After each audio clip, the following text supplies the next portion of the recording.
আজকাল একটা জিনিস আমাদের সবাইকে, উঠতি বয়সের ছেলে থেকে উঠতি বয়সের মেয়েদের সবাইকেই ভাবায়। তা হলো মনের মানুষ, ভালোবাসার মানুষ। আচ্ছা, আমার বয়ফ্রেন্ড আমাকে ভালোবাসে তো, আমাকে বিশ্বাস করে তো?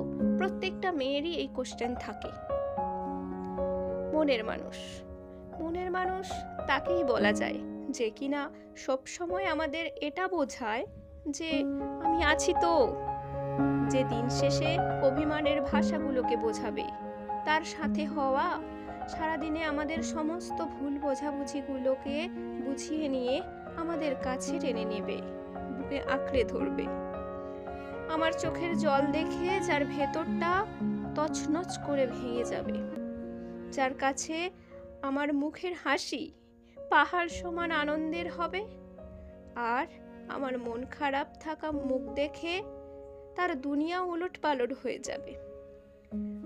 আসলে এই পৃথিবীতে মনের মানুষ পাওয়া বড্ড বেশি কঠিন, বিশেষ করে আজকালকার যুগে। এটা তো আশাই করা যায় না। সবাই তো আর মনের মানুষ হতে পারে না। মনের মানুষ তো আসলে সেই, যার সাথে জুড়ে থাকে বিশ্বাস, আমাদের ভরসা, আমাদের অভিমানের ভাষা।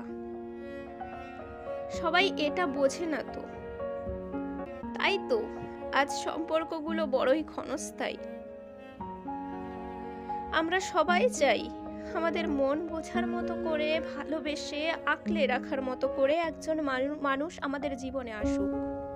এই পৃথিবীতে সবাই এতটা ভাগ্যবান হয় না যে, যারা পেয়েছে তারা আসলে অনেকটাই ভাগ্যবান। আসলে কি বলতো, মনের মানুষটা তো সেই, যে মানুষটা কিনা আমাদের হারানোর ভয়ে কেঁদে ফেলে, হারিয়ে যাওয়ার ভয়ে ছটপট করে, ভেতরে যেন তার একটা যন্ত্রণা অনুভব হয়, নিজের সবটা দিয়ে আঁকলে রাখতে চায়। সেই তো মনের মানুষ, আমাদের একান্তই নিজের বড় আপন। যদি তুমি এরকম মানুষ পেয়ে যাও, তাহলে তোমার থেকে খুশি এবং তোমার থেকে ভাগ্যবান এই পৃথিবীতে আর কেউ হবে না।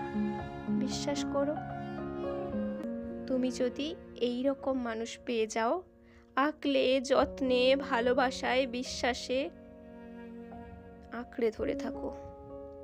ভালো থাকো সবাই।